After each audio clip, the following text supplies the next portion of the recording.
Magandang araw po sa ating lahat. Once again, this is Christopher Valdez of marketinggeniusecrets.com, and sa mga hindi po nakakakilala sa akin, isa akong online and network marketer. And gumagawa ko ng mga short training videos and mga review ng mga digital products and softwares na maaari natin magamit sa pag-market at makapag-save ng maraming time and effort para sa pagpapalago ng ating home-based business. So in this training video, ang pag-uusapan natin are the 5 types of people who are looking for opportunities. Dapat po maintindihan natin na may kanya-kanyang dahilan ng bawat tao kung bakit sila sumasali sa multi-level marketing or sa network marketing. At yung character at intention ng taong yon yung magsasabi kung hanggang saan sila makakarating sa MLM industry. Okay? Importante pong malaman natin yung iba't ibang klase ng tao na naghahanap ng opportunity upang sa ganun makapag-save tayo ng maraming oras at maraming effort sa mga i-guide natin ng mga bagong downlines. And sa ganitong paraan, meron tayong idea kung ano ba talaga yung purpose nila, kung bakit sila sasali. Okay? And pwede kasing nag-join sila para maka-discount lang sa mga produkto, or gusto lang nilang lumawak yung network at contacts nila dahil meron pala silang existing na negosyo, or pwede din po na gusto talaga nilang kumita ng additional income. And marami pa pong ibang klase ng dahilan kung bakit sumasali yung mga tao sa MLM opportunity. Okay? And itong 5 types pong people na to, isa-isahin po natin sila.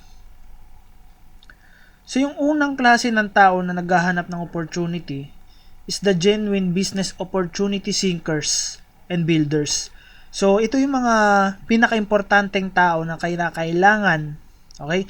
Kinakailangan mo sa pag-build ng malaking organization mo. Kumbaga, sila yung magiging bread and butter mo. And itong mga opportunity seekers and builders na ito, gusto ko pong malaman ninyo na hindi lahat ito ay leaders. Okay?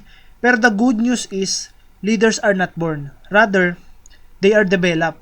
So in short po, sa madaling salita, ikaw yung susi para ma-mold mo sila na maging isang leader.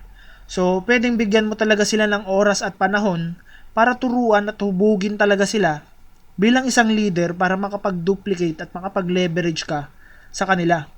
So, yung pwede mong gawin ay turuan mo sila ng mga importanteng skills na magagamit nila sa pagne-network nila. Or, pwede din po na bigyan mo sila ng mga short goals na gagawin nila, okay, for the week or for the month. Basta importante kasi may progress na nangyayari sa kanila. And kapag may nakikita kasi silang progress kahit pa konti-konti, ay malaki po yung chance na hindi sila mag-quit. Lalong-lalo na yung mga malalim talaga yung dahilan kung bakit sila gumawa ng desisyon para sumali sa team mo at para gawin yung network marketing business. Okay? And itong grupong ito, actually pwede din silang maging number 2, mga product consumers.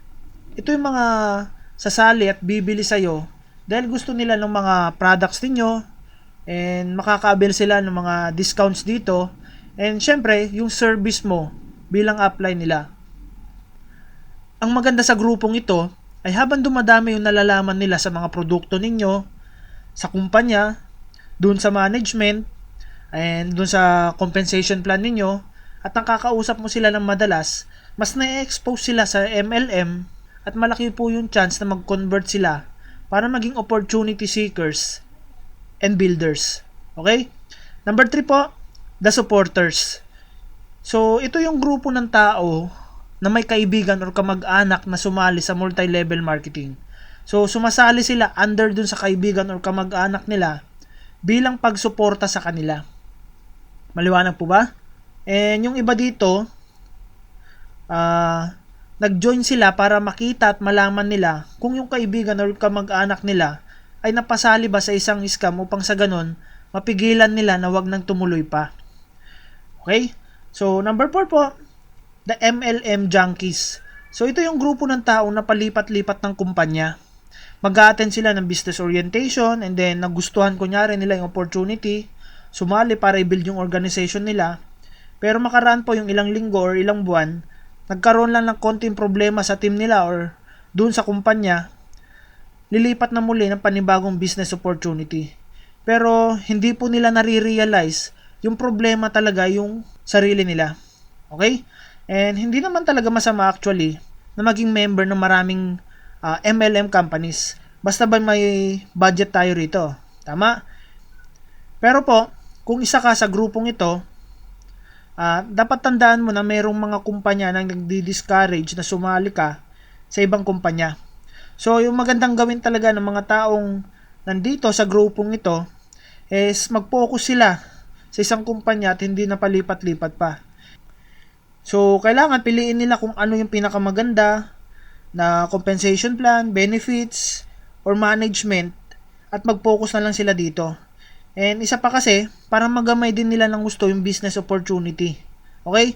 At syempre, para masundan nila yung momentum na naumpisahan nila dito, doon sumali sila sa company na ito. Okay? And finally, the 001 syndrome. So yung grupong ito, ang gusto nila ay laging mauna sa mga MLM company na nagbubukas. Gusto kasi nila, sila yung laging pioneer. And yung grupong ito ay hindi talaga malalayo sa mga MLM junkies. Ang kaibahan lang po nila, palipat-lipat sila ng mga bagong bukas na kumpanya. Okay? So, ito po yung 5 klase ng tao na naghahanap ng opportunity. And, importanteng alam natin ito upang sa ganon, alam natin sa sarili natin kung anong klase ng tulong or kung anong klase ng guidance yung ibibigay natin sa kanila kung magiging part sila ng team natin. Hindi naman kasi pwedeng pare-parehas yung oras at yung panahon na ibibigay natin sa isang downline na say for example MLM junkie at yung isa naman isang member na opportunity seeker and builder. Tama? Kasi kung ganito po, maraming effort yung masasayang natin. Kasi nga, 'di ba? Ang goal kasi natin makapag-duplicate at makapag-leverage tayo sa ibang tao. Okay?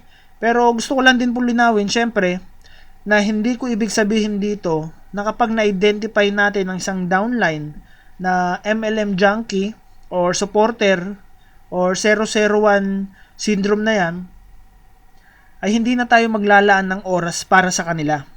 Dapat po i-guide pa din natin sila at tulungan dahil yun talaga yung isa sa tungkulin natin bilang nag-sponsor sa kanila. Okay? Kaya importante po talaga na kapag may bago tayong recruit or may bago tayong na-sponsoran na member, is kausapin natin siya, i-orient natin siya, at tanungin natin kung ano ba talaga yung dahilan niya, kung bakit siya gumawa ng aksyon at bumili ng product package. Upang sa ganon, may ideya tayo kung paano natin siya i-guide at matutulungan sa negosyong ito. Maliwanag po ba? So, ito po yung 5 klase ng tao na naghahanap talaga ng opportunity. So, that's it po. I hope meron kayong nakuhang value and techniques sa short training video na ito. And kung may nakuha kayong value dito, pwede nyo pong i-share yung link ng training video na ito sa inyong Facebook or any social media account upang sa ganun matutunan at malaman din ito ng mga kaibigan ninyo at saka mga team members ninyo. Also po, please like my Facebook fan page www.facebook.com/Christopher Manzano Valdez, and pwede nyo po akong i-follow sa Twitter www.twitter.com/Toffel_Valdez, or pwede din po kayong mag-subscribe sa aking YouTube channel http://bit.ly.com/Christopher_channel. Or kung meron pa po kayong mga karagdagang mga katanungan tungkol dito sa training video na ito, pwede nyo po akong i-email sa christopher@marketingheniosecrets.com, or pwede nyo pong i-comment sa baba ng video na ito yung gusto ninyong itanong. Okay? Also po, kung gusto nyo mauna sa lahat ng mga trainings na ginagawa ko, sa mga tools and softwares na nire-review ko, maaari nating magamit. To save lots of time and effort sa pagmamarket, you can subscribe po to our email list. Punta lang po kayo sa www.marketingheniosecrets.com and then mag-subscribe po kayo dito. Okay? So, sa ganitong paraan kasi, may papadala namin ng diretso sa email address mo yung mga strategies, mga techniques, and training videos na ginagawa ko. So again po, this is Christopher Manzano Valdez of marketingheniosecrets.com, and thank you po for watching.